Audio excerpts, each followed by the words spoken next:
Daniel and his team. He's currently got about 6 on the team, him and Evan. And he has been at Marcus for over 15 years. They're responsible, get this, folks, for over $1 billion in transactions in multifamily in Florida, right? $1 billion.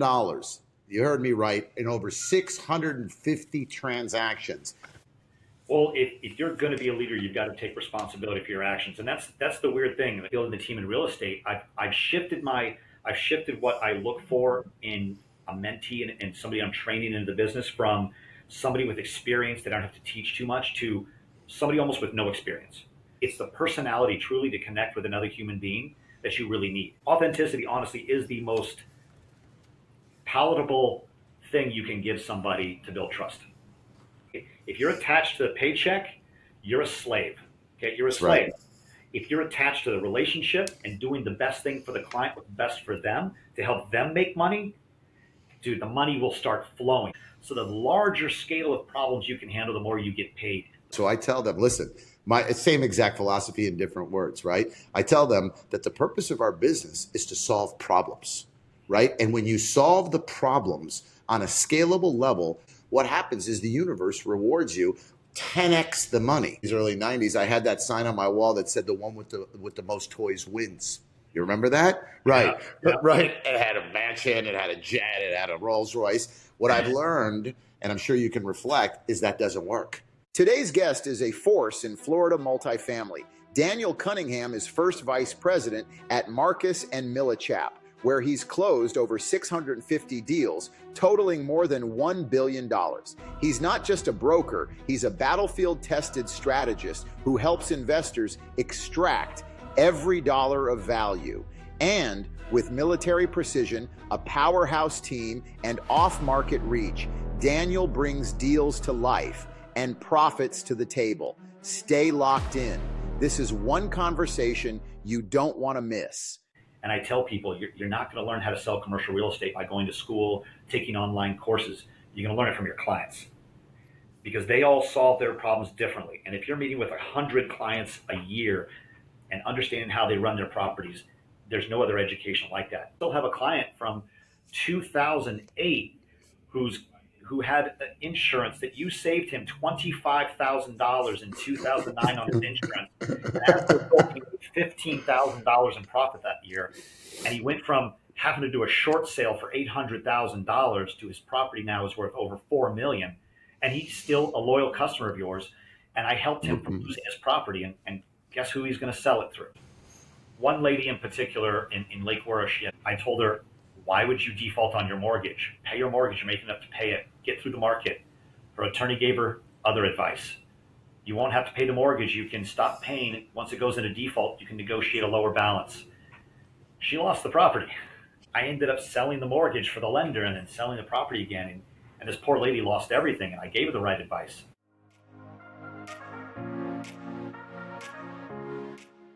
All right. Here we go again, everybody. Welcome back to Real Estate Profit Boost, another edition where we interview the titans of real estate. That's right. And here is one of my favorite titans, a guy that I've known for over, there you go. A guy I've known for over 15 years, maybe even 20. Yeah. I tried to, go look at my photos from my iPhone, about 15 years. His name is Daniel Cunningham, and he is a multifamily madman from Marcus and Millichap. Daniel and his team, he's currently got about 6, I think, on the team, him and Evan, and a lot more. He has been at Marcus, like I said, for over 15 years. They're responsible, get this, folks, for over $1 billion in transactions in multifamily in Florida, right? $1 billion. You heard me right, in over 650 transactions. Now, let me ask you this. How many people do you think in the multifamily industry in Florida, one of the most competitive places in the world, right, has that kind of statistic? Well, you're talking to him right here on Real Estate Profit Boost. He's a personal friend of mine. I do deals with them. We have strategic partners. And as you know, Jerry Katz and Real Estate Profit Boost and Premier Protection, we only deal with people with high value and integrity. And that's one of them. So Daniel, welcome, man. It only took me, about a month to get you on here. It's been a crazy month. So Things are getting Right. wrapped up though, so we have time. I'll always make time for you. Always. Right. Now you're the man. I love you, and you know that. All right, cool. So listen, I did a little homework on you, right? And I know a lot of things about you. You know, your military career, Marcus, and all that good stuff, and things go on. So I see you have a quote, right? And I found this. It said, "In Desert Storm, I learned that leadership, right, isn't about rank. It's about responsibility, right? So the lessons is here." Tell me a little bit more of that, because you know what? Not many people can say that, and not many people that I know have been to Desert Storm. So what do you mean by leadership isn't about, rank? It's about responsibility. Well, if you're going to be a leader, you've got to take responsibility for your actions, and that's the weird thing. When leaders have to make decisions in a split moment, it's you have to be able to be willing to take the heat if you make a bad decision. That's why a lot of people they're not willing to step up into the heat and make those decisions because they're afraid of the repercussions if they do something wrong. So you get rewarded for the right decisions, but you have to be willing to take the heat for the bad decisions. And not everything you do is going to be the right thing. And you know what? Sometimes you create your own problems that way, but you have to learn how to solve them. And it's all about taking responsibility. And if you want to lead people, and if you want to lead people in combat, and today real estate is like leading people in combat. You know what I mean? In many ways. But Right. I mean, but you have to be able to lead with your relationships more than just like I'm the boss. I'm the boss. Do what I say. It doesn't work. You have to have the relationship with other human beings and be able to influence them in a positive way to get the results you want. And that's what it is. I mean, we're all influencing people all over, all along our lives. Your wife, your kids, but are you leading them in a positive direction? And that's what you have to do. You have to do Right. the right thing, and you have to have integrity and values.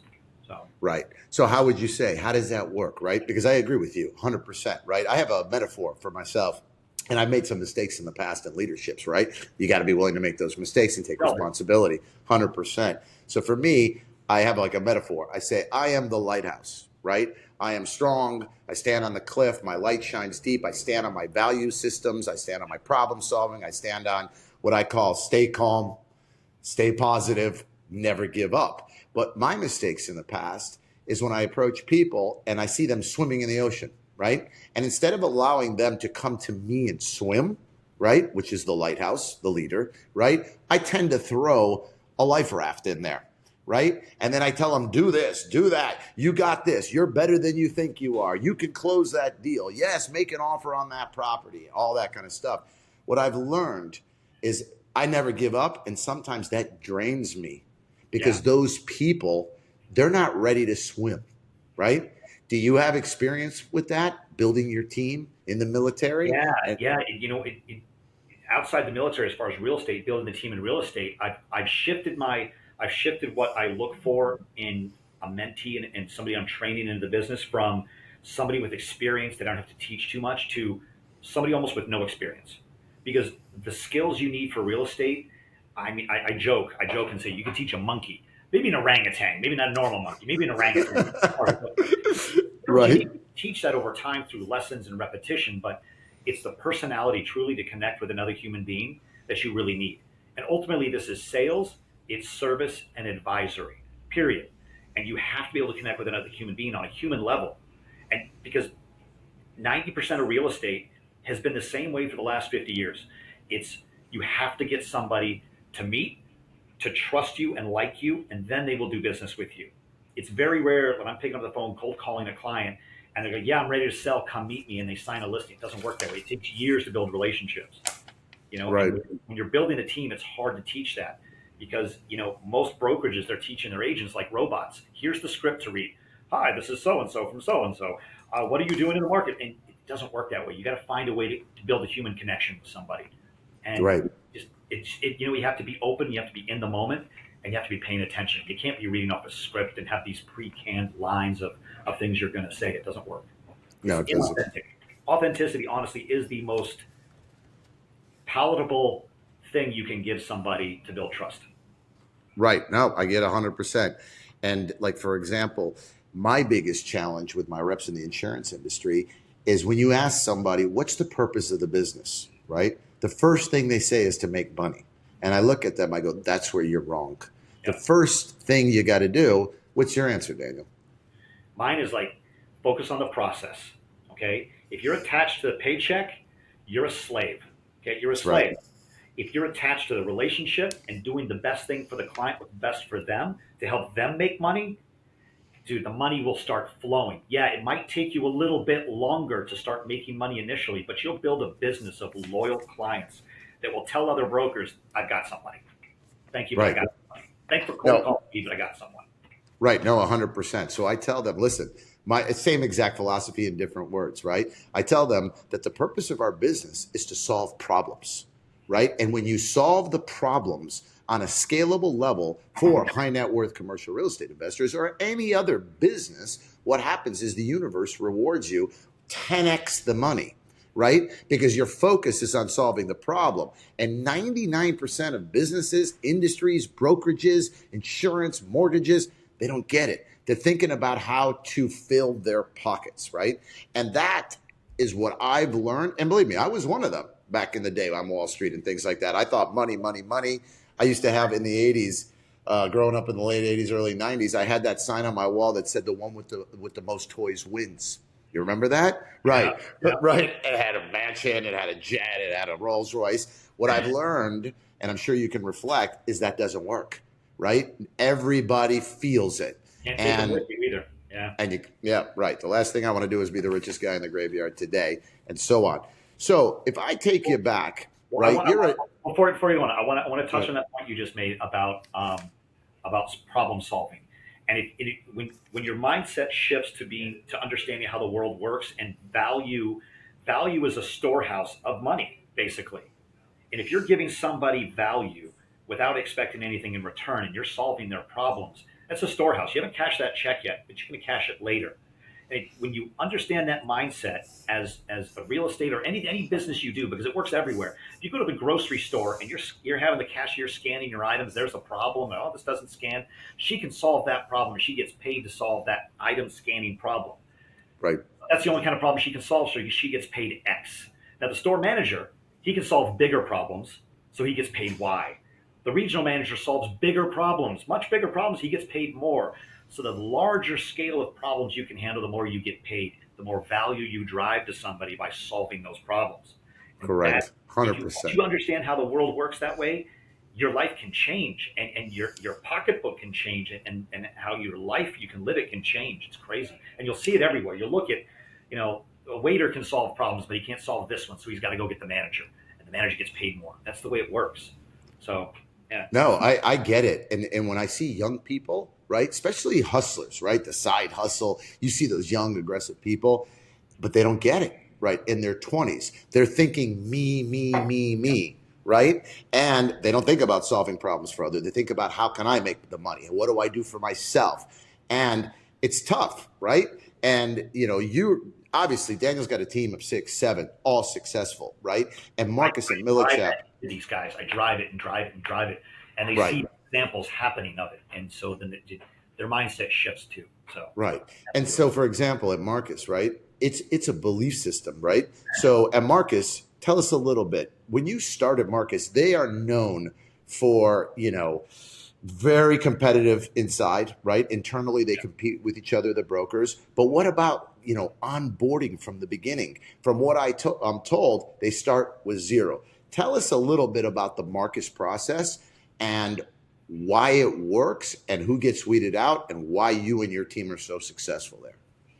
So I'll give you the background. Back when I started, it was more of like you can come on as a walk-on agent, or you can come on as what they call a SIP.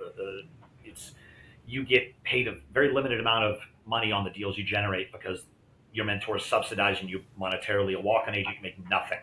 You Mm-hmm. you kill kind of thing. And the problem with that mentality was is that your mentor, the agreement was basically, I'm going to mentor you as a walk-on agent, and we do every deal together. And once I make $50,000 to whatever the goal is, $50 to $100,000 off the deals you generate, and it has to be at least 3 deals. You can now go on your own. You can be released from the mentorship and go on your own. The Right. problem was is the mentors were mindset on I'm now training my competition. Okay. Ah, So once that's done, they're going to leave. So I'm going to teach you enough to make me a return on my time, but not enough to be competition. So it's creating a lot of like semi-mediocre agents and they had to hire a lot of them. So that mindset shifted when they started going the team route. And we had one of the first real teams here at Marcus Millichap. When we started doing it, they tried to separate us because they liked the individual agents all competing with each other. Now, fast forward 10 years, it's all a team mentality now because it works. It works.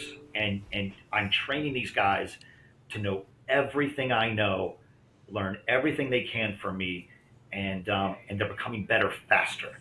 And it takes 5 to 7 years in commercial real estate to start to make money because you got to build the relationships. But if they learn from my mistakes, my wins, my mistakes, and I'm bringing them everywhere because we always go on meetings 2 at a time. You know what I mean? Right. So Of course. I'm always tagging somebody along with me on any meeting so they can learn from the meeting.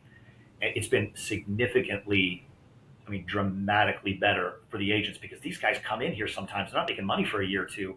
Right. They get paid zero to start, right? They're told Zero. that you got to take a second job, live with mom, dad, that kind of thing, right?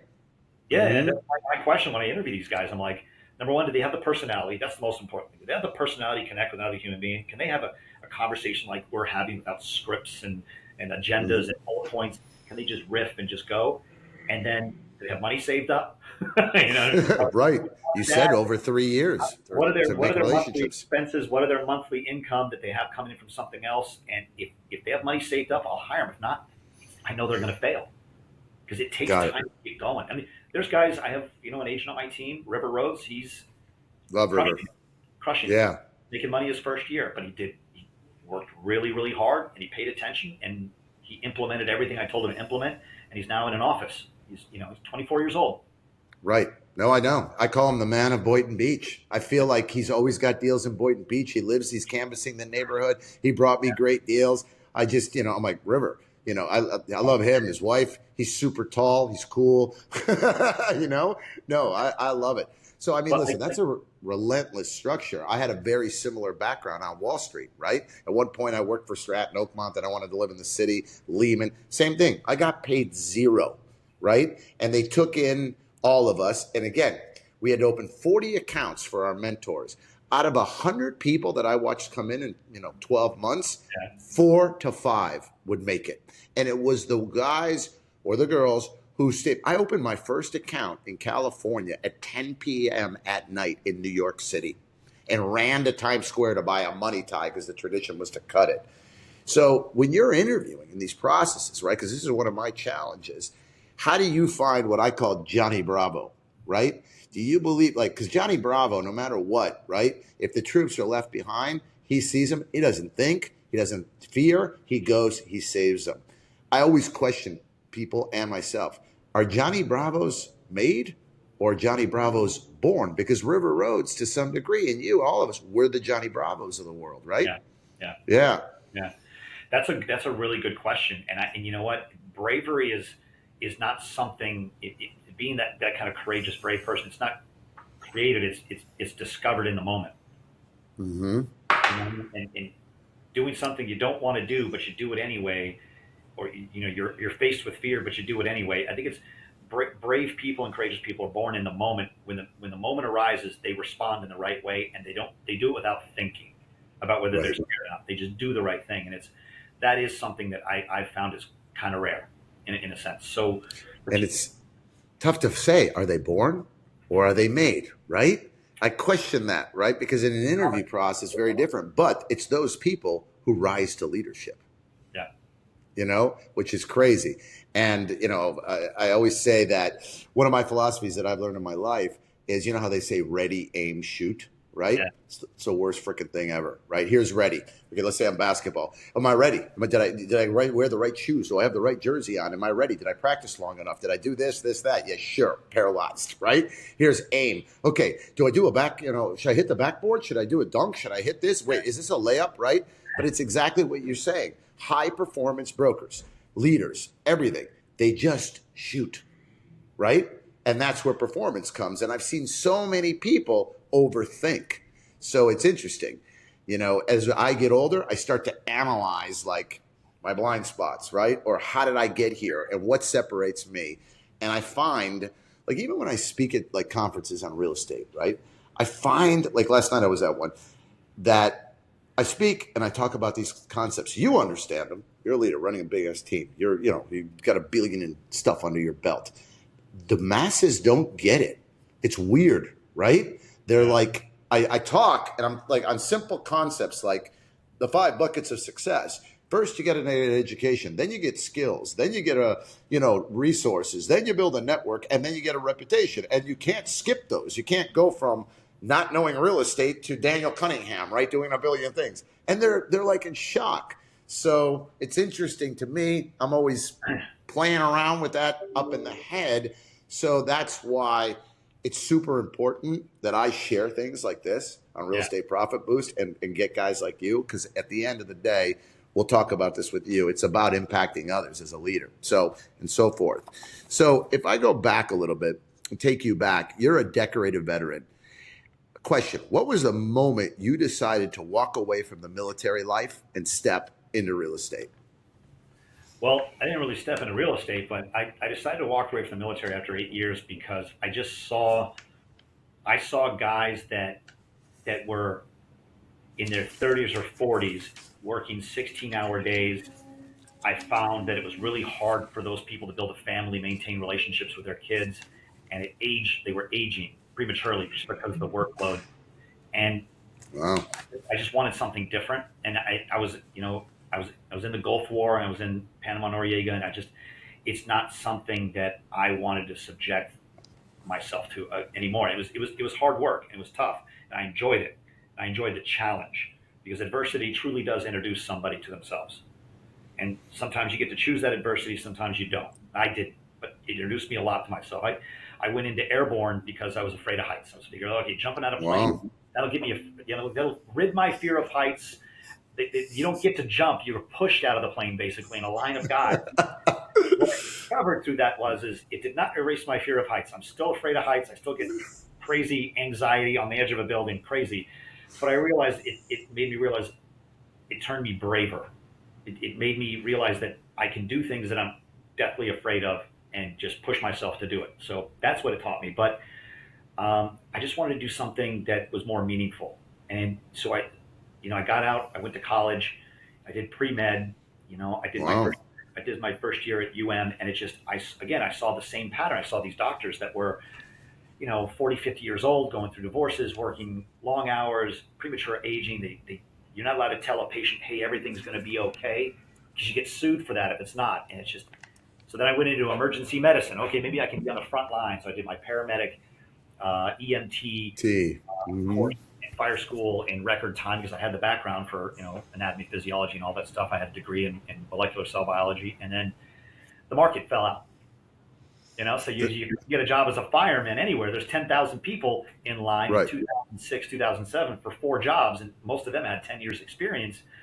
It's like, all right, it's just, back to making money any way I can. And then honestly, I fell into commercial real estate. I never thought about it. It's like my buddy Derek, God Right. rest his soul, my partner became my partner. He got into it and he was braver than I was. He always tried new things. And he said, you got to come check out what I do. I was like, no, I have no interest in driving grandma around to see cabinets and countertops. Not interested in that. I had no idea. And so his mentor came and spoke to me and said, you'd be perfect for this. I'm like, all right, fine. I'll go in for an interview. And they would never have hired somebody like me now, today. Back then, you have to have some kind of Really? yeah, it would have been really hard for somebody at my age with my background to get into a big real estate firm. But let's just say the hiring principles were a little lax because they didn't have the experience or the degree or anything else. And Right. so I got in and I discovered it. I loved it. You know what I loved about it? I loved that I didn't have to sit at a desk. I was my own boss, number one. I'm not a slave to a salary, and Mm-hmm. there's no ceiling to my income. And I had to go through the Marcus Millichap gauntlet. I had to face it, go through Right. the training, which was intense, and then the standards afterwards. But I get to meet some of the most interesting human beings, and a lot of my clients over the years have become good friends. And there's nothing more rewarding than that. And I get to rub elbows with some of the high net worth individuals. They all solve problems differently, and I learn from every single client. And I tell people, you're not going to learn how to sell commercial real estate by going to school, taking online courses. You're going to learn it from your clients. because they all solve their problems differently. And if you're meeting with 100 clients a year and understanding how they run their properties, there's no other education like that. And River, who has a degree in real estate finance development, said, man, I worked more for 6 months than I did 4 years in college in my degree. It was like insane, but they just don't understand how to teach in college. And it's just, No, 100%. you learn it from the clients. You got to listen to them, pay attention to them, and help them solve problems. And then if a client solves a problem a certain way and you're paying attention and learning, you're going to talk to somebody else that has the same problem and hasn't learned how to solve it. You're like, well, this guy did this. This is how he solved it. And pretty soon you have 5 or 10 solutions for every problem. And now you're the resource for all of that information. And you're the one adding value to everybody along the way. 100%. 100%. I have a saying that you will never reach your goals. You will only fall back to the level of your environment, to the people that you surround yourselves with, right? Because you can only learn so much, right? It's that 5 buckets, right? It's the education, then it's the skills, but then it's the network. And then the network leads to the resources. So if you're on a championship team or in the military, you only fall back to the environment. So you're, 15, 16 years or more, right? Dealing with real estate investors, you're seeing the ins and outs and everything like that. So, and that's what, like, people ask me, like, how do you buy property, right? And I know Daniel knows exactly what I'm talking about. I'm an operator, right? I operated. I stood in septic tanks. I freaking did it all. So when we see a pro forma, right, or we see an offering memorandum, and I see pro forma rents, and I see, all that stuff, that's what everybody sees. Everybody has the same interest rate, right? Everybody sees that, okay, here's current market rents, here's a value add, here's pro forma. But the real operators, we don't just look at that. We let's take a look at the P&L. Look at the utilities. Look at the water bill per unit. Let's look at the insurance, right? It's double what it should be. So we, right, and you know this, and I know that because we share client bases, we share friends and everybody. But for those out there watching this, we have an audience of anything from a fourplex all the way to a syndicator with thousands of units, right? And like, for example, third-party management companies. Some people love them. I don't use them, right? Because I can take a 5.5 cap, right? In today's market where everybody's fear and their deals are standing still, but the real operators, just like I'm sure we look at the P&L. We look at, and we use levers with lenders, brokers, and anything. Would you agree? That's how people get things done, right? Yeah. Yeah. And that's the value that I try to add to the clients. And I have unlimited amount of stories. That's what you taught me. Go ahead. I have some crazy great stories where it was wildly successful and ended up getting listings and selling them for significantly higher than what they thought it was worth because I went in and solved those problems ahead of time. I mean, Jerry, I still have a client from 2008 who had insurance that you saved him $25,000 in 2009 on his insurance. And after $15,000 in profit that year, and he went from having to do a short sale for $800,000 to his property now is worth over $4 million. And he's still a loyal customer of yours. And I helped him from losing his property. And guess who he's going to sell it through? Right. Of course. Listen, we have okay. Daniel and I do a lot of business together, right? So, like, for example, like I'm talking to Eric Weber, right? Great guy. Daniel's done 5, 6, 7, 8 transactions. We went to his wife's 50th birthday party. I love Eric Weber, his wife, right? So Daniel, he calls me the other day. We're talking about boat. He bought a boat. He didn't know what to buy. I helped out his son. I'm a big boater, right? And then I'm like, what's going on with the real estate? And he's talking to me this and that. And he said, listen, I'm going to call Daniel. I think I'm going to list this. I'm going to do that.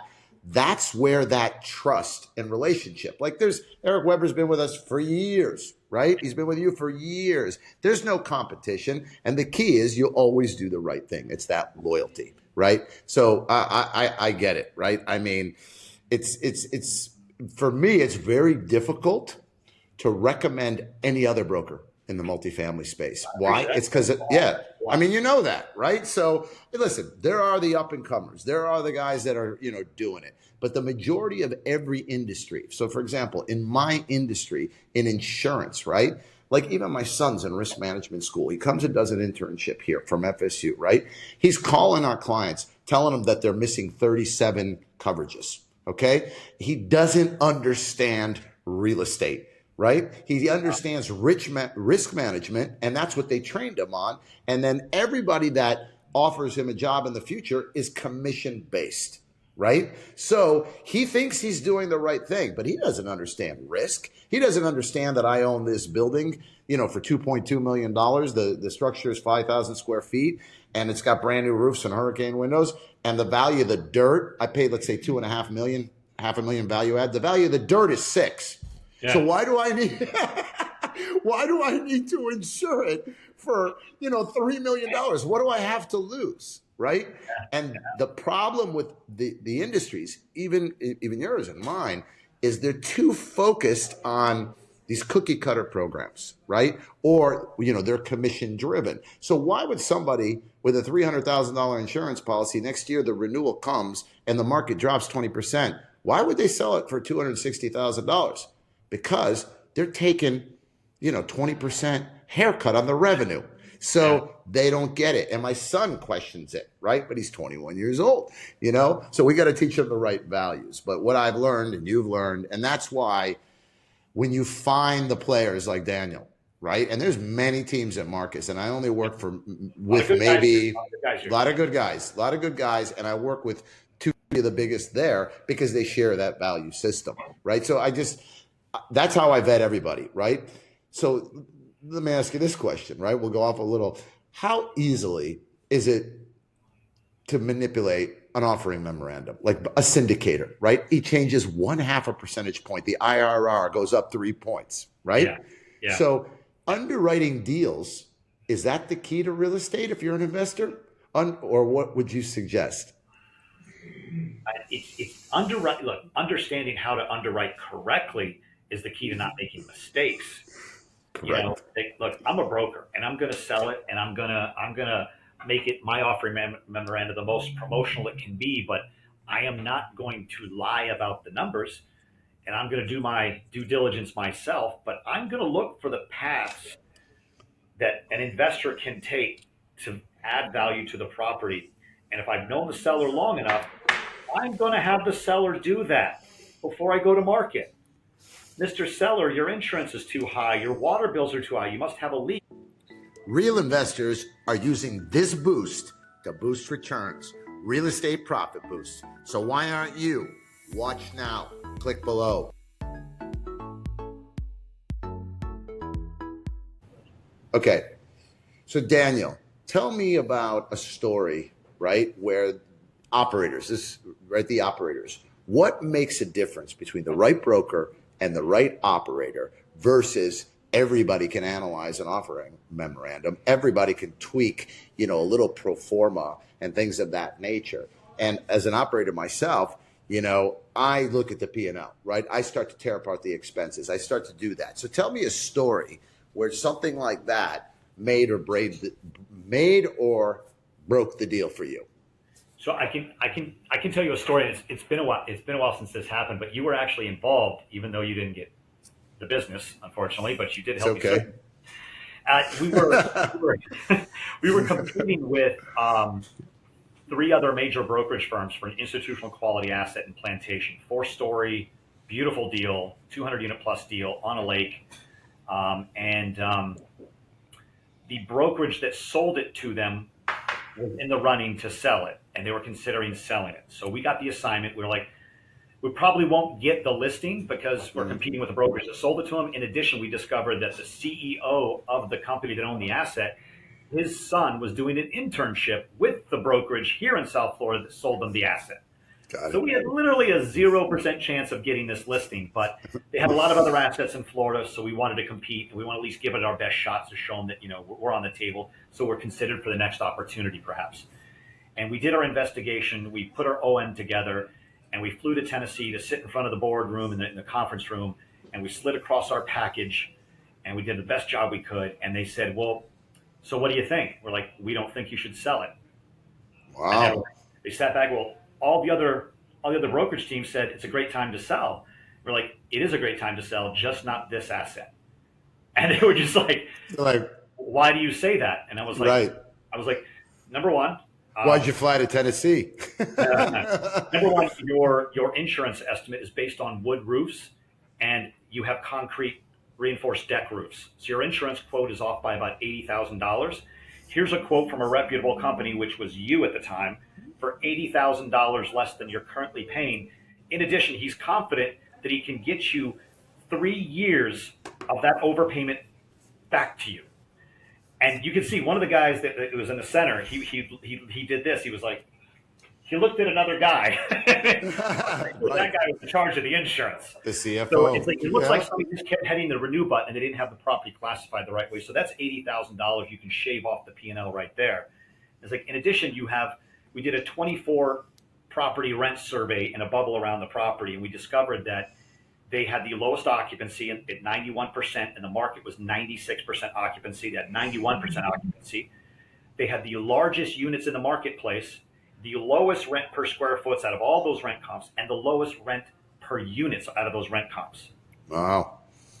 In addition, your water bill is about 35% higher than your competitive properties in the same municipality.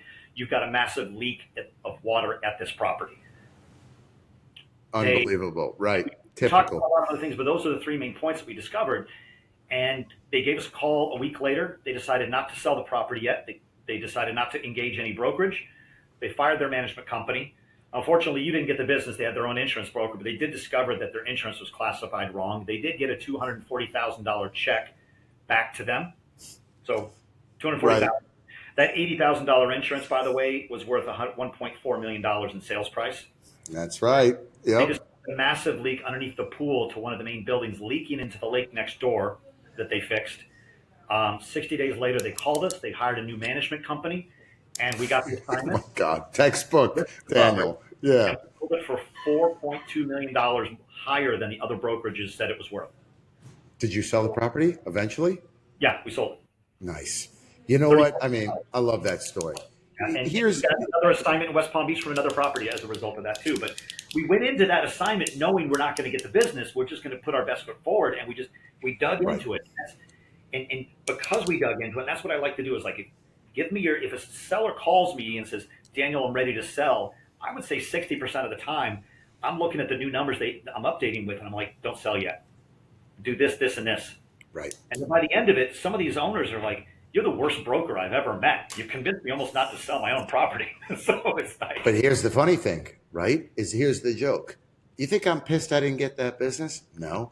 You think Daniel Cunningham is, he's sitting at the table. So what separates guys like him from the rest? It's the fact that he came in there for one purpose, and that's to create a win-win scenario, right? So He flat out told him the truth that Daniel has gathered through experience, right? Which a typical, rookie will only get by, having a mentor, by having $1 billion in transactions. Attached to the paycheck, they don't want to tell the client. They don't get it. The reality that they want to manifest so they can get the money. And right. That way. And this comes from experience. And this is exactly why I'm interviewing this in Real Estate Podcast, right? And we look into the insurance, right? But here's the joke. It's like first of all, you do what's right for the client. Second of all, your expertise is way above, right? And the fact that you don't want to sell the property today and get paid puts them in a state of shock, right? They don't even like, why did you come there? But here's the truth. How do you separate yourself from all the noise, all the brokerage, all the insurance, right? And here's the thing. What I've noticed is when large institutional operators, right? Because I'm an operator, you're an operator. We get into, we've seen it all at the bottom. Daniel and I have walked through, flood zones and freaking hurricanes and fourplexes in the hood, right? We've seen it all, right? We know. So I've stood in septic tanks and cast iron pipes hit me in the head, okay? So what I've seen, and I bet you've seen this too, is operators, as they scale, they get further and further away from the pulse, right? On the rents, the water bills, the management companies. And then they start to rely on what? They start to rely on CFOs, right? C-level managers. And what I've learned is those people don't operate the same way as the operator, right? We had a guy who's 1,200 units, right? And all he said is, listen, I got a new CFO, I got a new, manager, deal with them, right? The next thing you know, 24 months later, I get a call. What's going on? They're making claims for $5,000. They're doing all this crazy stuff. His insurance is up 400 grand. And I looked at him. It's a friend of mine. You've sold him property. I said, listen, I told you to keep your hands on the pulse. He was bleeding 50K a month on his portfolio. He didn't even realize it because he had 2 properties that were hotels up towards Tallahassee and Melbourne that were just bleeding coming off the back of COVID. And he never fixed it. And his insurance went up double because the new CFO had a friend who had a son who was here and there, and that's what happened. So he recently came back. We still had a piece of it, and now he's re-engaged, right, 100%. Plus, he brought his son on board. He thought a young son, 25 years old, was going to operate like him. He didn't operate like him. We just took his policy from $1.1 million back to 640. Can you imagine what that does for a portfolio, right? Value so Daniel can touch it. So there's huge lessons in what we're explaining, and most people don't get it. And again, the differentiator is this. And listen, the funny thing is, he didn't call us back for the insurance, right? He still went with the same guy. But that's okay, right? They can do what they want, and so on and so forth. So see, the thing is that doesn't change your business plan and how you operate. Right. You're still doing it regardless of the paycheck. And what happens is there's enough people that stick around and that build loyal relationships with you that you're wildly successful and you don't have to worry about it. No, we don't. They come back, and that's the funny thing. Today, like they'll call us and say, "Hey, can you give me a quote?" And we'll say we take them through a process called TAO, Total Asset Optimization, which is the way, right? TAO. And today, like, can you quote me on my 8 units? And I'm like, well, we'd like a 30-minute call with you. We need to know what what are your goals? How many properties do you own? What's your cost basis is? What asset class? Who are your lenders? What are your loan amounts? And they're like, I just called for a quote. And I'm like, no, we don't do it that way. Why? I go, call Aon, call Risk Strategies. Let them give you a quote. Because they don't understand real estate, right? And then they say, well, no, we're just going to try it on this property. We say, sorry, you know what? We only take 2 to 3 clients a month, and we have to evaluate your entire portfolio. If you really want that, if you don't, I get it. You can test this out on a couple of things, but if I don't know those things, I can't do my job, right? And I'm not going to solve your problem. You're going to turn me into a transactional quote machine, and unfortunately, we don't do that today. Right? And then they go, okay, fine, we don't want to work with you. Okay. 5 weeks later, hey, Lewis, remember I called you, blah, blah, blah, blah, blah. You didn't want to give me a quote? Yeah. Can we have lunch? I want to show you my entire portfolio. Yeah. Because when you do the right thing, right, you learn. And then you're getting the business and you're keeping it because you're adding so much value. And you bobbed and moved with the Kennys up in West Palm Beach, and they, oh my God, yeah, they were difficult to deal with, but you saved their asses $500,000 in insurance, and they have a huge portfolio. One of my best clients, and I've been trying to get him to go with you forever, and they had their guy they had for years, and he couldn't compete with you. Right. No, and that's the thing. Like for them, like when we looked at their portfolio, that guy, he renovates his properties. He's got small properties, big properties, but he had an industrial warehouse with $300,000 loan that he was paying $120,000 a year in insurance. And because no one bothered to look and cross-collateralize all the assets to take a look. I go, but you got 4 fourplexes and 6 retail plazas that are paid off I go, what are we doing here? Right? And you bought that industrial warehouse how long ago? And your note is that much and you're spending. But see, if they don't dig in, because they're busy doing other things, right? Yeah. So that's what we do, right? And what I've learned, and I'm sure, right, that's what you do. Once you find people like you, like me on the team, and you build that trust, that's it. That's the value system that stays forever. So with that in mind, right, can you take us to a time when you thought you had completely failed and in a transaction or anything, and why that was your stepping stone? Was there a turning point somewhere in your career? Oh, wow.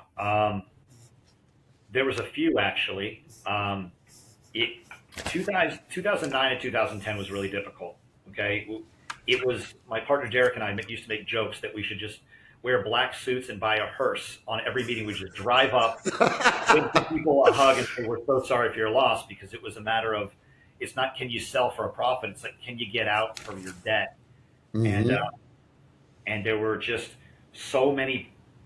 There were so many deals that we worked really hard to solve problems. It was a matter of sometimes going before the magistrate to get $4 million worth of liens mitigated for a $3 million property, and working with hedge funds. It was just like, I would say only 40% of the deals we worked on we could get closed, and it was just failure after failure. But in 2009, I think Derek and I closed 19 deals, which was double the amount of multifamily transactions that every other broker in our entire office closed.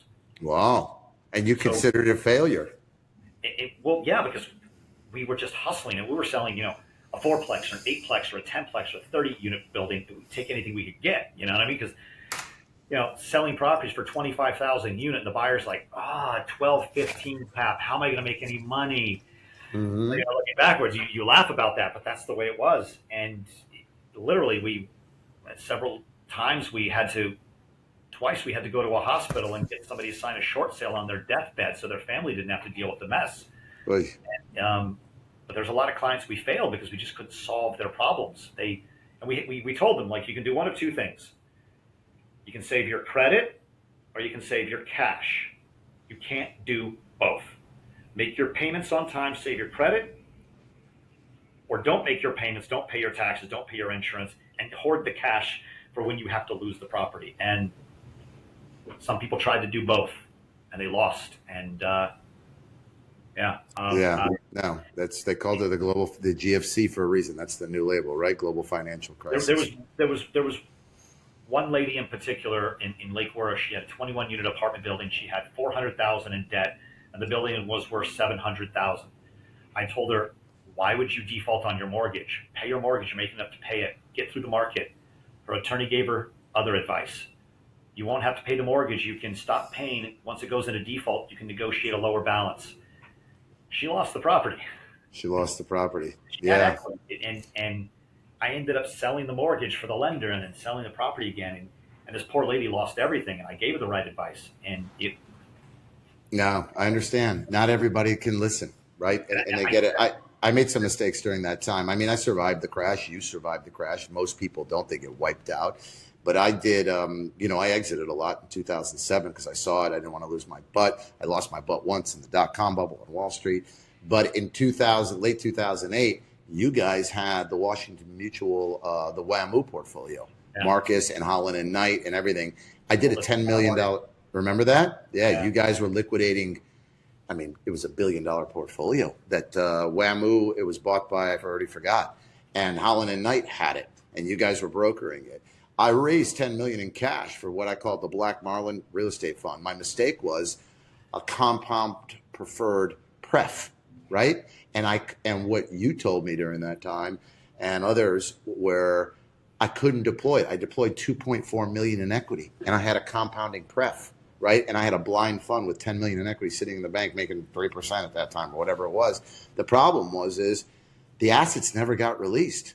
It took like 3 years. I don't know if you remember, right? And then all of a sudden they went into receivership. I couldn't deploy the equity. My investors on me and my compound pref was killing me.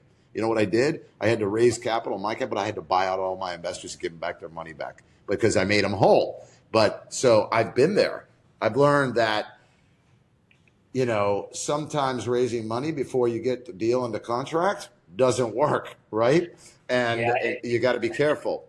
And it was a weird market too with the lenders like Chase, who bought out WAMU at like 13 cents on the 20 cents on the dollar for their mortgages. Right.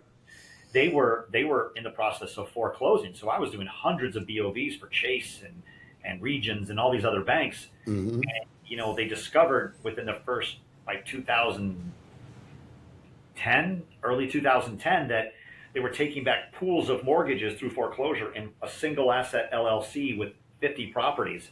And they went to go sell one of the properties as a foreclosure, and there was a lien on a property in a different municipality, and they couldn't sell this property until they cleared the lien. And by the time they cleared the lien, there was another lien on this one. And because the receivers weren't taking care of the properties well enough to keep the code violations off, and they couldn't sell anything. So then they were like, we just need to sell the mortgages. We don't want to be in the chain of title. And that's when we started selling the mortgages to hedge funds. And it's unbelievable. Real money wasn't made until about 2010 and 2011, right? Correct. Because there's Correct. an old saying, when there's blood on the streets, it's the time to act. Yeah, well, I acted, but I acted too soon, right? Yeah. And raising that capital. So with that being said, you've done, hundreds of transactions, right? And so what would you say are the consistent patterns that you see on deals that actually close fast and right and at optimal pricing? It's picking the right buyer. Picking the It's right buyer. picking the right buyer, vetting the right buyer, because it's weird. If you're a multifamily owner and you're managing your own properties, you're probably a skilled expert at understanding human nature and how people manipulate the truth sometimes, and how people, I guess the word is finagle. So when you've done as many deals as I have, and you've gone through so many transactions, and some fail, some don't, you just get better and better at qualifying the buyer, making sure he's a real guy. Does he does he talk about his numbers over the phone with you? Does he send you his underwriting? Does he show up to the property to do a tour? Does he pick apart the property and little pick apart? This is wrong. That's wrong. Like, you're not going to change my frame, buyer, about the value of the property. I'm not going to go back to the seller and try to lower the price for you. So I'm immune to that Right. pick apart the property thing. I'm immune to it. Do they do that, or are they positive when they see the property because they want the deal? Do they do the right thing? Do they do they show me their lender? Do they show me the money in the bank? Do they show me proof of funds? And do they let me write the offer? Do they hear me out when I'm talking about an attorney to use, or an insurance guy to use, or an inspector to use? If they follow my lead and they do the things that I have discovered a real buyer does, and that's the one I'll pick, and I have a much better chance of getting the deal done. Right. So what I'm hearing, is you, right. Really is. Right. Is what I'm hearing is what separates, the best brokers like yourself is, I heard you say your team. Are you going to use my lawyer? Are you going to use my insurance guy? Are you going to listen to me on the referral of the lender? Are you going to trust me on how to negotiate the contract? Are you going to lock up the deal and try to pound the guy at inspections? Right? So when you have all of that and they trust you, right? The deals close. The deals close fast. And I also know this, Daniel can't sell a property to somebody that is overpriced, because it just doesn't exist when you have that structure, right? And that's the beginning of the long-term relationship. The problem is the trust. They think they know this more, or they hesitate, right? So what would you say, right? Because this audience here has a lot of, anything from a small new investor to, institutionals. How do the smaller guys, the new guys, get to you? Because, we have small clients and they'll call me and like, Jerry, how'd you build your network? Why does Daniel Cunningham, use you for the OMs on insurance? Why do these guys call you first before they even list it and say, hey, do you want to take a crack at it? So how does the little guy, right, who's just starting, get to guys like you? Because they feel like, oh, those guys won't take my call, and so on. Give them a couple pointers. How do they get to you? I'm pretty busy, but there's always a way. But the South Florida market is very different. Like, if you don't own anything down here, or you haven't bought anything and you don't own anything, it's hard to get a deal. Even the institutional players realize this with the other brokerages. If I don't own anything down here, I'm last on the totem pole on the offer stack. No matter where my offer is, I'm not trusted. But the moment you close on a property and your name is now like, oh, that guy closed, all the brokers in the marketplace are now going to want to know who you are and going to call you for their deals. And pretty soon you've proven yourself. So sometimes if you want to get a large enough footprint in a marketplace, you might have to overpay a little bit more than what your underwriting dictates for a deal to get a footprint. And now you're known, and now you get access to everything. It's not fair. Got it. It seems to be the way things do happen, because, again, it's all about picking the right buyer, right? If I have a client that I've done 20 deals with, and I know he doesn't play games, he doesn't retrade, doesn't make me look bad to the seller, he doesn't make me look like an idiot, and he does everything he's supposed to do, I'm going to give him the push before I give somebody I've never met the push. Right. That's huge. What Unless you just they come said. with hard money. Now, if that new buyer comes with hard money, no inspection, which happened on a recent deal, a guy out of nowhere, $1 million hard deposit, $14 million deal, he gets the deal.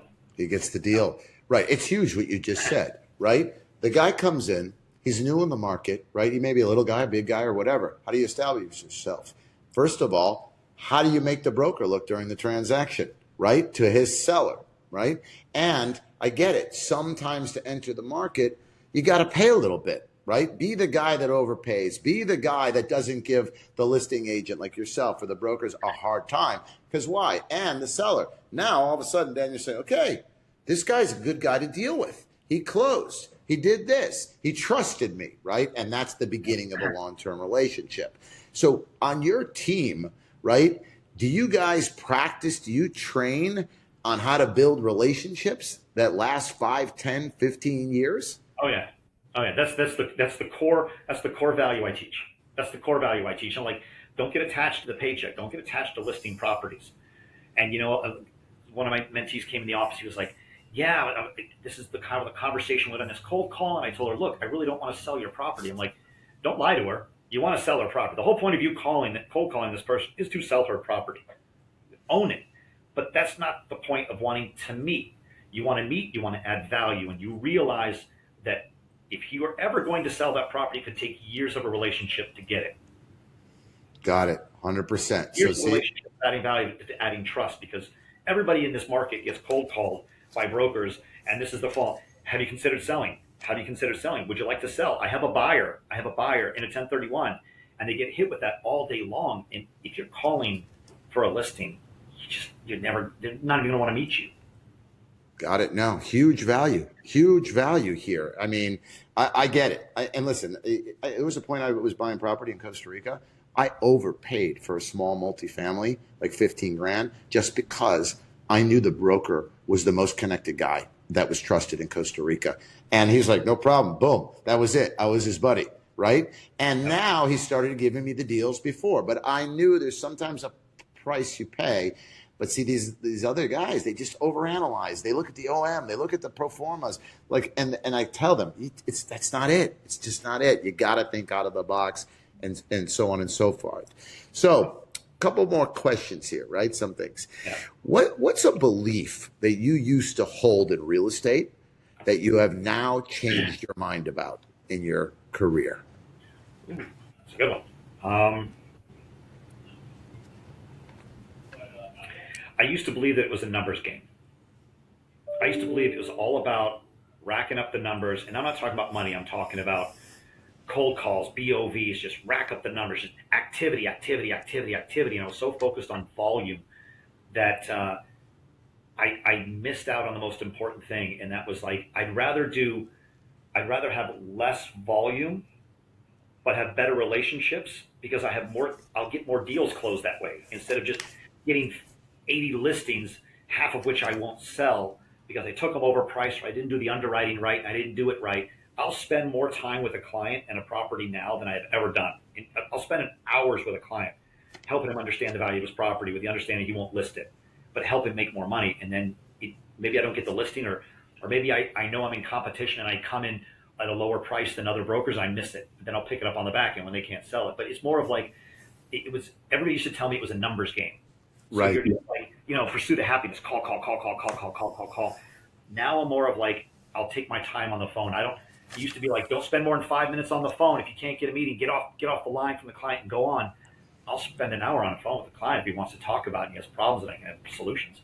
Right. No, that's huge. It's what I call working smarter, not harder, right? You're using the leverage, right? Because anybody can knock on 100 doors and 2 open, right? Maybe 1, But again, that's not long-term success. I love it. I had no idea what you were going to say, but that's totally, yeah. Hey, listen, we learn, not all of us, right? Some of us fail and they're gone. You and I've seen many people that are no longer in this industry, right? Because they didn't get that concept right there. Working smarter, not harder, building more trust, and it pays off, and you work less, right? And it's actually more enjoyable, right? To some degree. Yeah. I don't make money selling properties. I make money with the relationships I've built. That's right. the truth. No, 100%. That's why we're here. So in 2022, insurance crisis froze the market, right? We know that. Ian came through, insurance doubled, tripled. It was a complete disaster. How did you handle that? Because if you get a $100,000 insurance policy on a property and it goes to $200,000, right, at a 5.5 cap, that's millions, right? And you and I were in so many transactions during this. How did you handle the 2022 to today insurance crisis on Team Cunningham? Truthfully, I had to educate. I had to learn more about insurance. I thought I knew a lot. I really honestly thought I knew the insurance, but then I had to educate myself to a degree that I become a semi-expert on it. Not quite rivaling you, okay? But and I'm not ruffling your feathers, but that education came from you, because I was pitching to clients the Citizens route when other insurance companies weren't underwriting it. And I'll give you my pitch. I was like, look, other insurance companies aren't underwriting Citizens because it's 10 times more difficult, 10 times more paperwork. You got to get an appraisal. You've got to get all these inspections done. I've got a guy that has almost 100% acceptance rate to Citizens. He has his own in-house appraiser. It's a couple $100, his own in-house inspection. Know how to tailor the forms the right way to make sure it gets passed through Citizens. And here's the thing, the commission rate for Citizens is a half or a third of other carriers. So why would any agent want to work 10 times harder to make a third of the money on renewals? 100%. Quietly, with a blindfold on, slide the quote across the desk to you two weeks before your renewal, when they had the renewal 5 weeks prior and they couldn't solve the problem. That's what's happening. And what happened when I was telling people this, they were like, that's what happened to me. I got my quote 4 days before renewal. That's what happened to me. And you need to talk to Jerry. And so before I would go out to market for a property, I had to get that property's insurance nailed down. What would the actual insurance be? And then I had to pair it with a lender that would waive the business income loss, so we could qualify for Citizens to get the windstorm cheaper. And it was all this like, Mr. Seller, if you want this price, you need to either switch your insurance on renewal, or I need to market the property with this insurance carrier, with this price, with these two lenders in the marketplace that can service that insurance requirement. And even here's a lender that doesn't even require windstorm, and then I've done 36 deals with, and now the deal makes sense. And so the buyer's like, okay, so I've got to buy the property. I've got to pay more than I thought it was worth, but the insurance is this. And here's a lender willing to do this. Great. I'm getting deals done. Deals aren't falling out of contract because I do that before the property even goes to market. 100%. I've got these lenders already quoting it, and I'm handing them to the buyers, and I'm handing the insurance to the buyers, and I'm proving that they can get that rate. And when you're talking about $1,800 a unit to $4,000 a unit, that'll kill a deal. Kill a deal. Unsellable. Can't sell your deal, Mr. Seller. Can't get a loan. DSCR, done. You're going to wish you had. Right. So if I solve that problem for the seller on the front end, and if they want to sell it, I'm solving it for the buyer. I'm selling the property at a higher price, and I'm getting deals done when other brokers, in 2022, half the people in this office were having 70% fallout rate and deals going to contract because they didn't know what was going on. But thanks to you, I knew, and I was prepping my sellers on the front end. Right. Maybe we were delaying the property going to market until we got the quotes and the lenders and stuff in place. But then when we went to market, we were selling. I closed a lot of deals in 2022. No, listen, you got to think out of the box. If you plan on doing things the way that everybody else is doing them, guess what? You're just everybody else. So we killed it in 2022. We killed it. This company doubled. He did all his transactions because we put in the work. Right? It was a 10x process to get those insurance where everybody saved money. And again, $100,000 at a 5.5 cap is $1.8 million in value, or on a DSCR, $1.8 million more in financing, right? It's the same concepts and so on. But what I also noticed about Daniel's team during that crisis is they used us as leverage, right? So they had a younger guy, Dylan, on his team. He was a newer guy.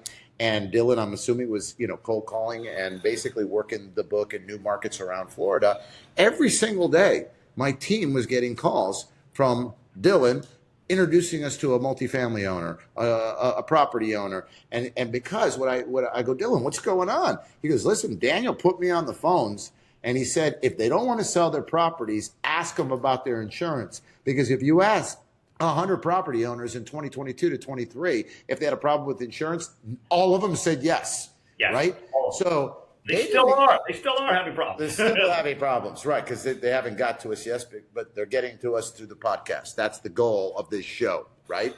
And that's who we're, they'll connect with us here because they see it's real, our strategies and things like that. But Dylan, what I noticed about it is your strategy, right? And not any broker, except you were the leader, right? Daniel didn't say, okay, Dylan, if they don't want to sell, do the right thing for them. Send them to Jerry and Premier and their team. Let them work all their stuff. And I'll tell you, Daniel, you don't even know, you probably drove $1 million in policies during that time. Dylan, your youngest guy, right, did it. And those clients today are here, right? And you didn't sell their properties yet. And guess what? Now you're selling their properties, right? So tell me that philosophy and why didn't anybody else in the brokerage industry do that? I don't know why. I think maybe they're just too lazy because, again, most of them are like, want to sell? Oh, you're having insurance problems. Maybe you should sell. My process is like, I'm never going to convince an owner to sell their property. They're going to come to that conclusion in their own lifetime cycle and what they want to do. But it's like, I don't call people and I don't train my guys to call people to get somebody to sell. I call them to add value first and foremost. And I knew that insurance was a pain point. I knew everybody was having that problem. That's right. There's the problems of real estate really don't change. They just some of them cycle, but they don't change. Management issues. Oh, my water bill's too high. My property manager sucks. My insurance is too high. My lender's killing me. Yeah.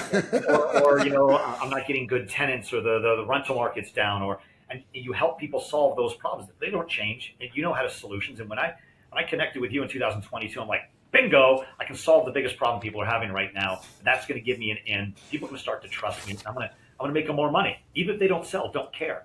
Don't care. Right. They're going to sell in the next 10 years. If they want to sell 5 to 10 years from now, they're going to remember me. And so that's what I train people to do, and that's what I always train people to do: solve the problems. Don't just want to sell. It's like, hey, here's what's happening in the marketplace. Here's problems other people are having. Here's how we're solving them for them. Well, I'm interested in learning about that. Now you're keeping people on the phones. They're engaging, and you're building that relationship with them. That's all it takes. No, listen, it's called pay it forward. It's called build trust, right? And listen, I love it. Because these are all my principles, And Daniel, you became a father, later in life, right? You're 55. You got a gorgeous 3-year-old. Tell me. Right there. She's gorgeous. There you go. So how has this changed Daniel Cunningham of Marcus and Millichap's definition of success? Oh, man. All the accolades I received, the fancy watch, the fancy car, it all pales in comparison. When I walk in that door with my head full of stress and problems and still trying to solve things, when I walk in that door, she runs up into my arms and just screams, "Daddy, Daddy, Daddy." And I pick her up and she's hugging me and kissing me. And it's like that. And my mind, honestly, my mind just empties. And then I put her down. She holds my hand, come play with me. And I play with her for an hour when I get home. And we're building little castles and stuff. And my mind empties. All of my stress melts away. I'll pick up those problems later. And my phone gets turned off. Phone gets turned off. That's my hour. I'm lucky if I get an hour a day with her, you know what I mean, with my busy schedule. And I want it to be, I'm present and in the moment. And honestly, and she's 3 years old now, but my ability to be present and in the moment with a client has changed dramatically too. Interesting. Go ahead. Elaborate. It's weird. It's not like a Buddhist monk thing, but it's like my detachment with the problems and my attachment to being in the moment. I seem to be able to solve things better and have better conversations with people when I'm not thinking about what to say next, and I don't have an agenda pre-recorded in my mind, and I'm just in the moment. It's weird how it works. I can't call it the flow state when you're competent enough and you're confident enough and you're not attached to any outcome. You just, how can I help? You know what I mean? And my ability to be in the moment with clients is a lot better now.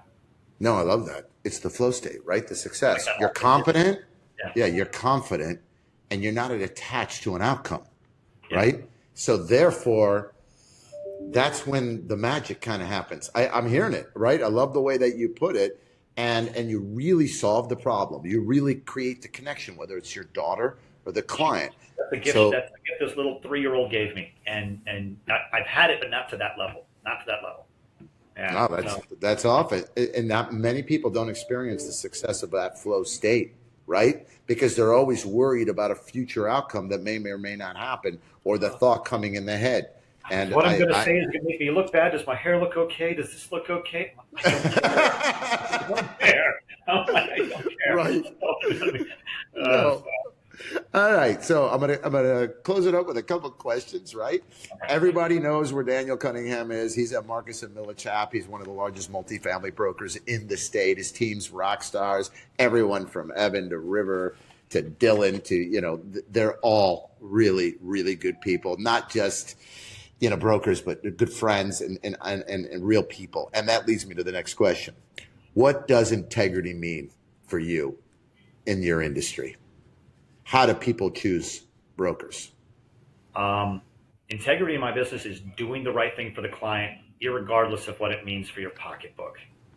Like, if you're attached to the paycheck, again, you're a slave to the money. It's not good. And you know what? That integrity is going to carry over to you, and it's going to carry from one client to the next because it's a small market in commercial real estate. A lot of these guys, they know each other. I mean, you were out to lunch last week with a client when I was trying to get a hold of him. My name came up, hopefully in a good light. You know what I mean? And a huge owner in the marketplace and a huge attorney in the marketplace and you. And my integrity follows me. And I don't ever want to compromise that for a nickel. It's not worth it to me. And it's not worth it for $100,000 paycheck to compromise my integrity. I'll walk away from the money to keep my integrity and to keep my values intact and to know that that's going to carry forward. I will. 100%. You want higher profits without higher risk. The blueprint's right here. Hit subscribe and watch Real Estate Profit Boost. Daniel, in the brokerage industry, what is your definition of integrity? I would say integrity is it's all about doing the right thing for the client without looking at your own wallet. It's simple. It's doing the right thing for the client, and that integrity is going to carry with you. It's going to follow you. And I wouldn't compromise my integrity for a nickel or $100,000 paycheck. I want clients to trust me, and that's the most important thing. I want them to know that what I'm telling them is the truth, and it's my belief that it's the best thing for them to do. And it is honestly one of the most important things. Like just the other day, you said you were having lunch with a very good client of mine and a very good attorney that I use, and my name came up, probably in a positive light. I'm hoping, but that's integrity because it's a small world in the commercial real estate market. And a lot of these owners, they know each other. A lot of the buyers know each other, and if you do something horrible for somebody, it's going to carry everywhere. And I've seen cases of other agents doing unscrupulous things, and it ruins them. And it's just dumb. You know what I mean? No, 100%. I agree. Do the right thing. Listen, most people don't get it, right? Flat out, and so on and so forth. So I get it. So, all right, I'm going to give you, we usually end, right, with a little bit of a lightning round and a couple little questions, right? So, because you've got your fingers, on the pulse of the market constantly, right? So a lot of people are asking, where are interest rates in the next 24 months? What does Daniel Cunningham think? I think they're going to come down. I think they're going to come down. Yep. Okay, significantly, half a point, 1 point, 3 points? A point to point and a half is what I think in the next 24 months. Okay, how's that going to affect the market? Do you think it's going to pick up, lose steam? It'll absolutely pick the market up in South Florida because there's two things holding back values in South Florida: insurance prices, interest rates. Okay, insurance market is coming down. 5 million and up, it's coming hard down. Yeah. We're going into that. So with that being said, when is the opportunity, when is the time to buy a multifamily? You know what? If you wait till interest rates come down, you're going to be paying a higher price. Right. If you're able to buy now, the key is if you can find a deal that works right now in today's insurance market, in today's interest rate market, and you're still making money at a good cap rate, interest rates come down, you refi in 12 to 24 months, boom, there goes your value. Right. 1% equals 15% in value. Your insurance rate comes down 20%. There goes your value through the roof too. So you're going to gain equity without doing any renovations or any work. But if you got a property that has upside and you're going and doing the work now, it's going to be an amazing market in the next 12 to 24 months when interest rates come down. I really do believe that.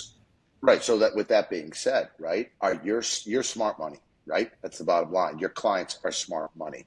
Are they listening to the news? The Florida real estate market's crashing, rents are dropping, this, or what is smart money and what is Daniel Cunningham doing? And what's your volume of transactions look like while the rest are still watching the news? It's a mixture of both. I mean, bad news is heard louder than good news in the human brain. And we're grow up on the savannah to spot the saber-toothed tiger on the grass, not stare at the pretty flower. You stare at the pretty flower, you forget.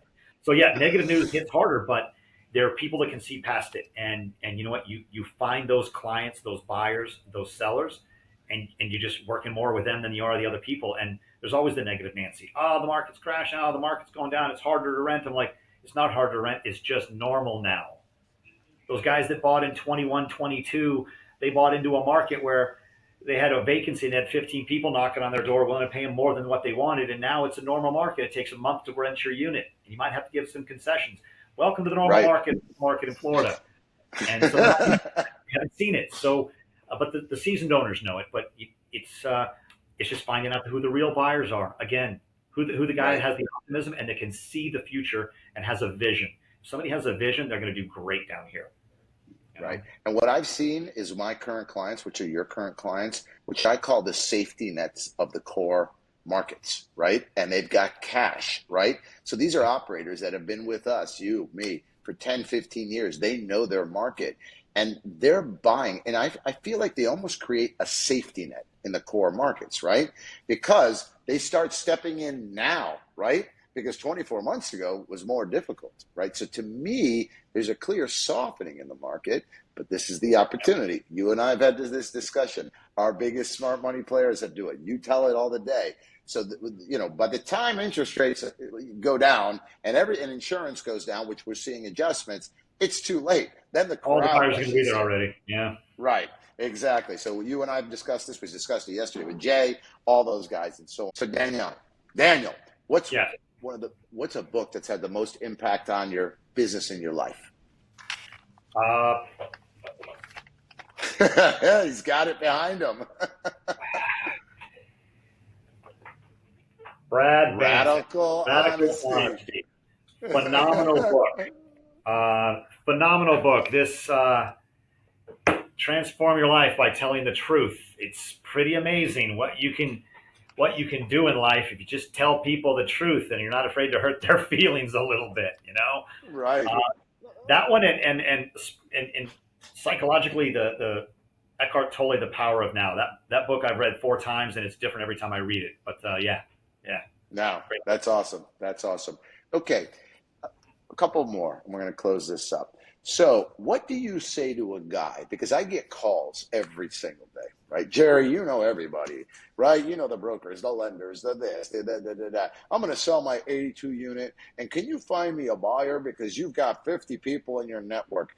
What do you say to the guys that avoid using brokers? Because I know exactly what a mistake it is. So what do you think of those guys, and what's the advice you can give to those guys? Go for it. I have a perfect example right now. I have a 100-unit plus property in contract from a seller that the buyer brought me into the deal, and he doesn't want to hire a broker. He's owned it for 30 years, and it's a nightmare. The financials are an absolute nightmare. He has I'm not going to talk, but the financials are a nightmare. And he came to me in the middle of going through all the numbers and having all these problems going, Daniel, if I had hired you, what would you have done differently? Like, I would have told you not to sell, shore up your rent roll, get your T12 in order, do certain things at the property, make it ready, and we wouldn't have any of these problems, and you'd be selling it for more than what we're in contract at right now, probably $1.5 million more. And his jaw dropped. I was like, but you didn't want to hire me. And look, if you're looking at, I hear this all the time when I'm presenting an opportunity. Well, I have an offer on the table. I'm like, why would you let one buyer tell you the value of this property? Why not let 15 to 20 buyers tell you? I'm talking about 100 buyers that are interested, but then you narrow it down to 15, 20, maybe 30 buyers that have an inherent need to buy something, and they're extremely interested. Now you're going to make them compete over the property, and you're going to push the value for the seller. You can do that when you list and market the property nationally like I do, but you can't do it just with a buyer. I remember this No, years I get ago, it. a guy in Hialeah, Florida, he had a 76 unit property, and we pitched it. He goes, look, I'm never going to list it, but you can bring me a buyer. I was like, all right, what do you want for it? He said 120 a door. I had a buyer in like 5 minutes. He bought it for 120 a door. Sold it and one day later, a year and a day later for 190 a door, and didn't do anything Right. to it. I have, I It's have, I have like maybe 10 cases of things like that. Here's the thing: is I don't have dozens of cases like that. Maybe I can count them on both hands because I like to think I'm pretty good when I meet somebody at selling the value of my representation. I'm very good at that.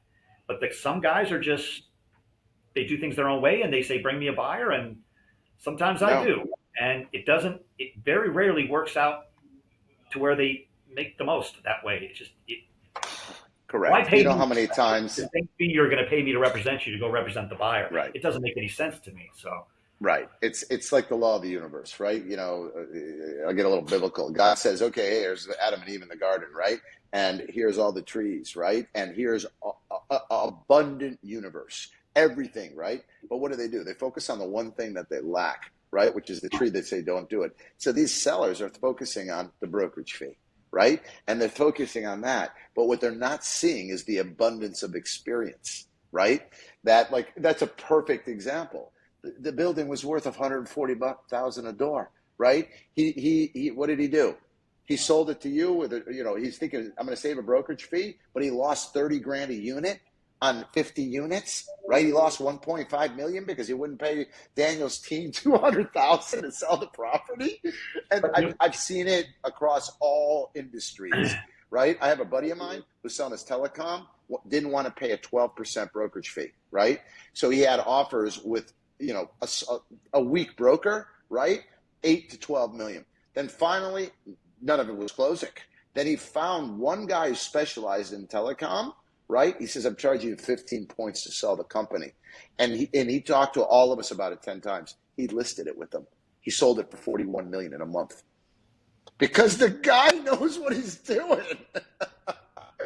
see, And that's the that's thing, though. what It's like all those right, cases of bring me a buyer and a buyer gets it for a steal was those clients that I didn't have a long term relationship with, and I didn't have that ability to have that relationship with the majority of them. And if right, I'm spending enough time with somebody, they give me the opportunity, even when they're not selling, to underwrite the property, show them a static point in time what the value is, like looking at a stock portfolio. Look at my stocks right now, I'll tell you what it's worth. But how do you do it for real estate? That's what I do.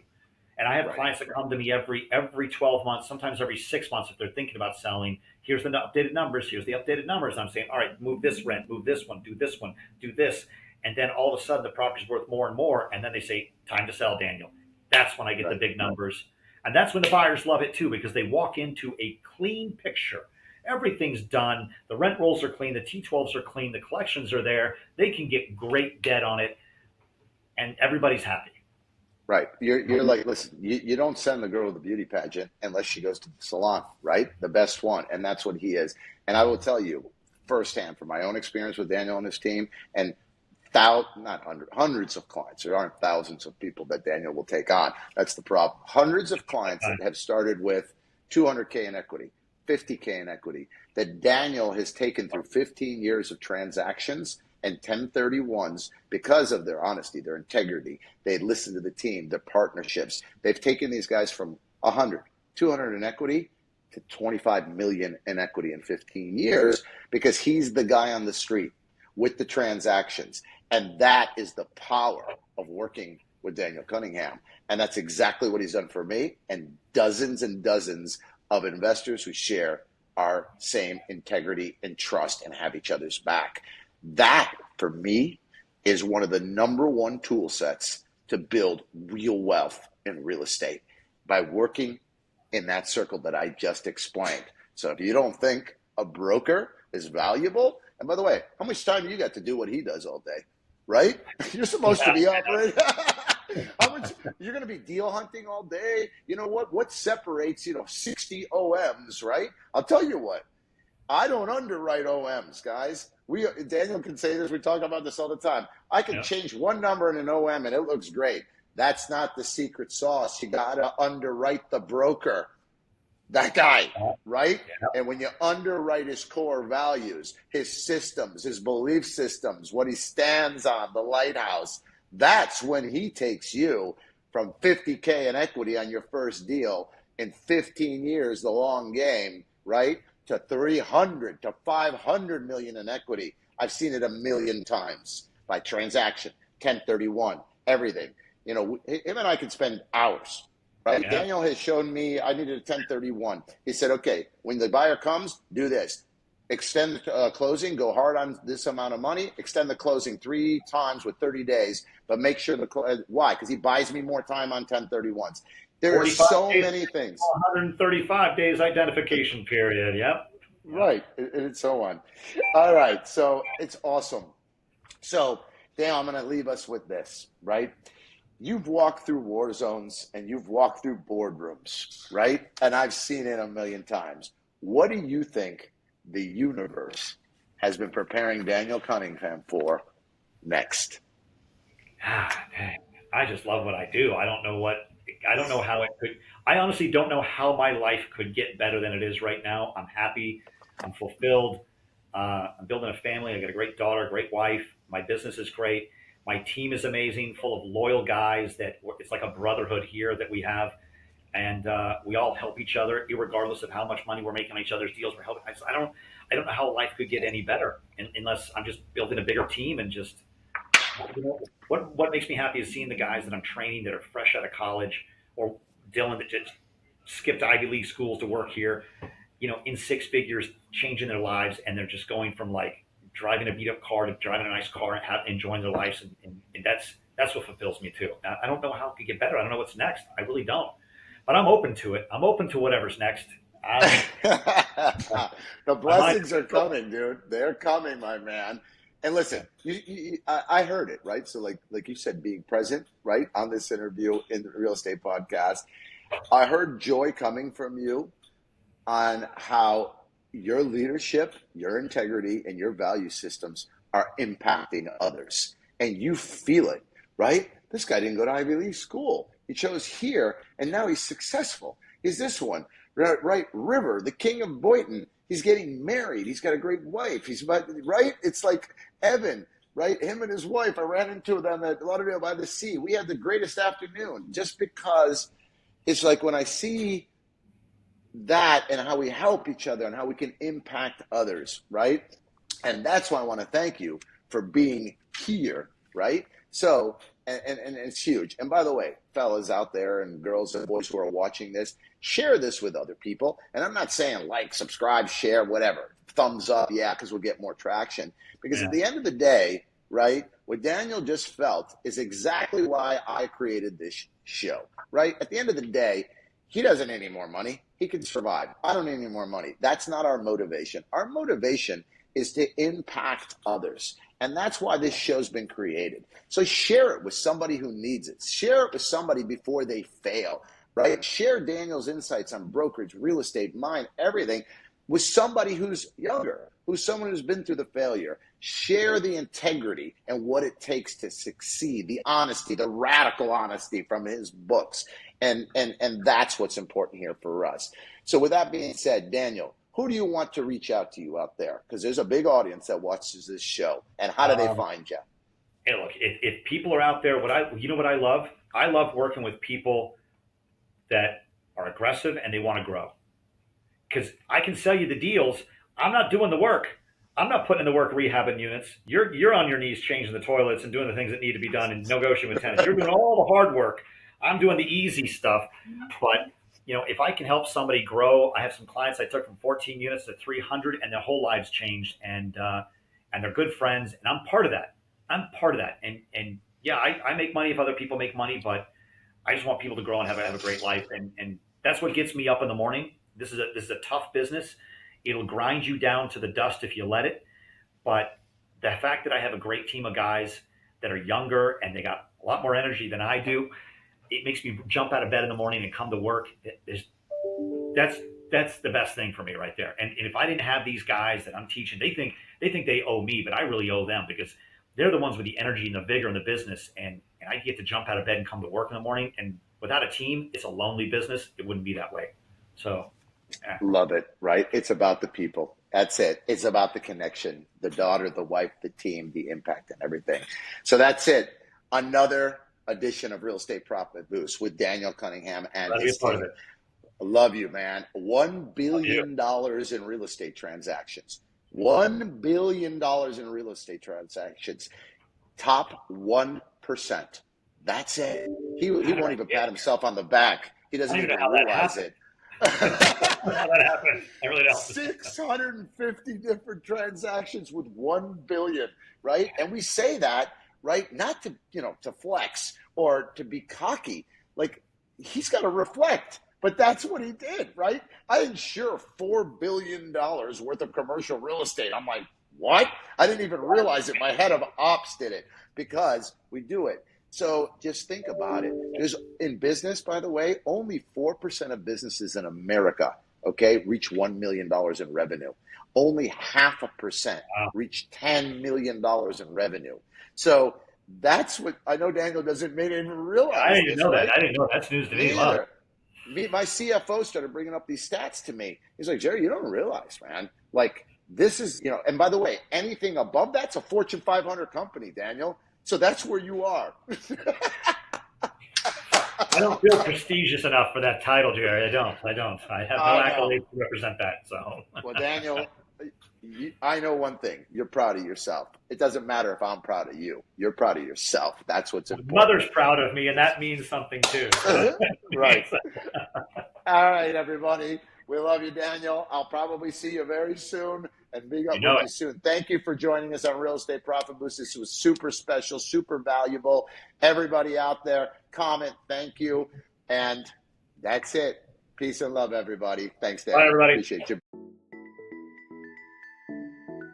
You want higher profits without higher risk? The blueprint's right here. Hit subscribe and watch Real Estate Profit Boost.